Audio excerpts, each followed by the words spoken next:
चलो तुम्हें भी हम वीडियो में दिखाएंगे।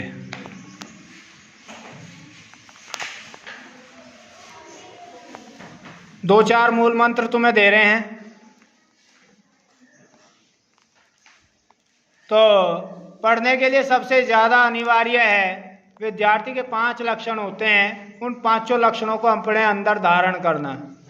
सबसे पहले अपने अंदर जो एक सबसे बड़ी कमी है, घर के प्रति लगाव होता है। बच्चों को घर में ही घुसे रहना पसंद करते हैं, स्कूल को छोड़ना पसंद करते हैं, कभी घर उठ के भाग जाए। तो विद्यार्थी का सबसे पहला लक्षण होना चाहिए गृह त्यागी, घर को त्यागने वाला। यदि घर के प्रति मोह रखोगे तो घर तक ही सीमित रह जाओगे, यदि घर से बाहर निकलोगे तभी कुछ पा सकते हो। तो पाने के लिए ज्ञान की खोज कर लिए जो है विद्यालय आना पड़ता है। विद्यालय इसीलिए बने हैं ताकि हम वहाँ जाके कुछ ना कुछ ज्ञान प्राप्त करें। जब विद्यालय आओगे तो कुछ ना कुछ सीख के जाओगे। यदि आज आप विद्यालय नहीं आए तो आज आपने कुछ ना कुछ खो दिया है। प्रत्येक मिनट, प्रत्येक क्षण, प्रत्येक घंटा, प्रत्येक दिन इंसान कुछ ना कुछ गवाता है और कुछ ना कुछ प्राप्त करता है। यदि घर में रहोगे तो कुछ ना कुछ गवाओगे, यदि विद्यालय पहुँचोगे तो कुछ ना कुछ पाओगे। तो पाना है तो घर को त्याग दीजिए। त्यागना मैं ये नहीं कह रहा कि तुम्हें आजीवन के लिए त्यागना है, कुछ घंटों के लिए ही त्यागना है। 5-6 घंटे के लिए विद्यालय आते हैं, वो 5-6 घंटे को घर का मोह छोड़ दीजिए कि घर में कहीं तुम्हारा जल के अंदर तो है नहीं, अब भाई नाव की तरह तैर रहा है, नाव खुली हुई है और घर बह के कहीं दूर चला जाएगा। तो कहीं दूर बह के नहीं जाएगा, घर वहीं मिलेगा जहाँ तुम छोड़ के आए हो। तो घर के मोह कम कीजिए। दूसरा, एकाग्रचित्त होना जरूरी है। जैसा ध्यान, बगुले जैसे ध्यान मतलब है जब हम पढ़ रहे होते हैं तो केवल हमें एक ही जगह ध्यान रखना चाहिए ताकि सो जाए। बगुले में इतनी चेष्टा या इतना ध्यान होता है जहाँ उसका सा एक कैंचुआ दिखाया, एक कीड़ा दिखाया, अपने गुण के कारण वो तुरंत कैच कर लेता है अपने शिकार को। तो इसी प्रकार से तुम्हें अपने पढ़ाई के प्रति सजग रहना चाहिए कि जो पढ़ाया जा रहा है बड़े ध्यान के साथ सुने, बड़े ध्यान के साथ उसे ग्रहण करें। यदि कहीं समस्या आती है उसे खड़े होकर तुरंत पूछ लीजिए, उसका निदान हो जाएगा। यदि उसे लंबे टाइम खींचोगे तो तुम्हारे सबसे सबसे बड़ी जो समस्या होगी वो ये होगी कि कूड़ी के ढेर की तरह से वो काम बढ़ जाएगा। जैसे जब पशु गोबर करता है, यदि उस चौथ को साथ के साथ उठा लिया जाए तो हम आसानी से उस चौथ को साफ कर देते हैं, उठा भी लेते हैं और पूरा का पूरा उठ जाता है, सफाई का काम घट जाता है। और यदि उस गोबर के चौथ को पशु ने काट दिया, बार बार उस पर को घूम गया, ना तो गोबर हाथ लगेगा और सफाई का काम बढ़ जाएगा। तो काम तभी नेड़ा होता है जब समय पे कर लिया जाए। यदि समय के पश्चात करते हैं, समय गंवाने के बाद करते हैं तो उतना ही वो कैड़ा हो जाता है। आज एक लेसन हुआ है, कल को दूसरा भी हो जाएगा। पहला लेसन याद नहीं हुआ, दूसरा और साथ में जुड़ गया, फिर तीसरा जुड़ गया, फिर तुम्हारे काबू से बाहर हो जाएगा। यदि आज का लेसन आज ही कवर कर लिया तो मैं निश्चित रूप से कहता हूँ कि तुम जो है सफलता प्राप्त कर लोगे। तीसरा, कौवे जैसी चेष्टा। तुमने देखा हो कौवे में कितनी चेष्टा होती है, वो अपने काम के प्रति पूरा लगन रखता है कि यदि किसी के हाथ में कोई टुकड़ा दिख जाए तो वो झपटा मार के साफ जाएगा। तो इसी प्रकार से तुम्हारे अंदर चेष्टा होनी चाहिए किसी भी ज्ञान को प्राप्त करने की कि सबसे पहले मैं प्राप्त करूं। यदि ये गुण आपके अंदर है तो निश्चित रूप से एक सफल शिक्षार्थी का रूप में आप जीवन सफल बना पाओगे अपना। तीसरा, कुत्ते जैसी नींद। कुत्ते सोते हैं मगर इतने चौकस होके सोते हैं कि यदि उनके पास को कोई निकल भी जाए ना तो उसके मात्र पैरों की आवाज़ से ही कुत्ता समझ जाता है कि कोई ना कोई तेरे पास से गुजर के गया है। तो इतनी गहरी निंद्रा भी ना लें कि तुम्हारे ऊपर को सांप उतर जाए और तुम्हें पता ना लगे। तो कुत्ते जैसी नींद होनी चाहिए। एक सीमा होती है, 6-7 घंटे से ज़्यादा नहीं सोना चाहिए।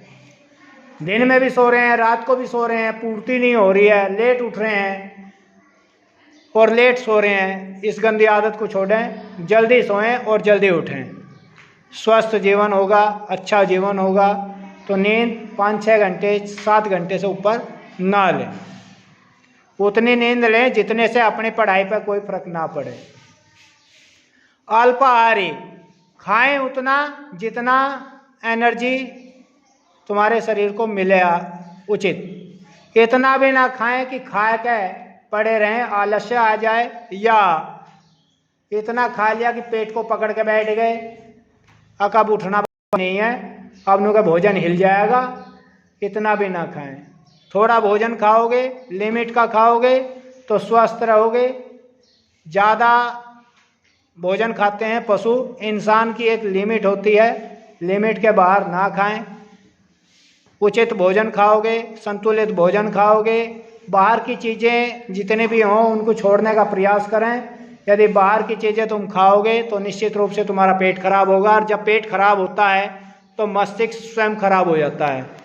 पेट स्वस्थ है तो मस्तिष्क उतना ही अच्छा काम करेगा।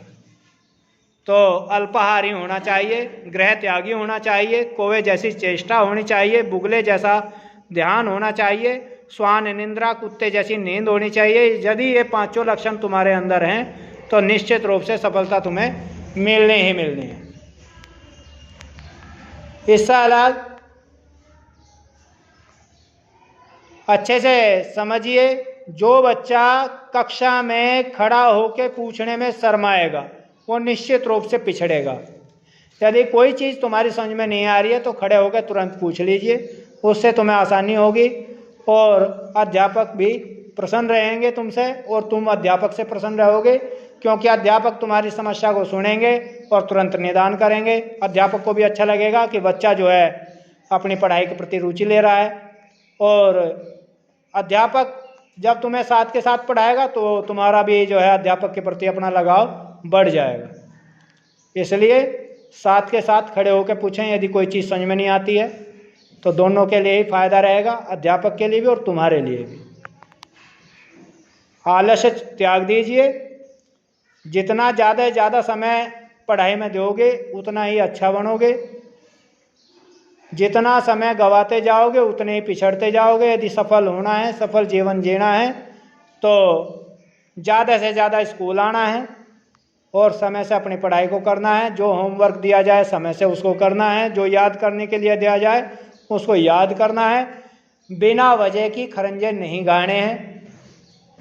जितना ज़्यादा से ज़्यादा स्कूल आ सकते हैं स्कूल आएँ। छुट्टी उस दशा में करें कि बीमार हैं, मजबूरी है, तब छुट्टी कर लें।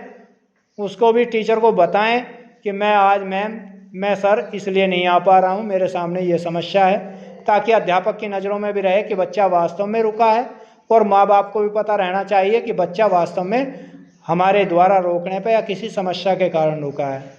बहुत से बच्चे ऐसे होते हैं माँ बाप को भी पता नहीं रहता कि बच्चा स्कूल गया है या नहीं गया है।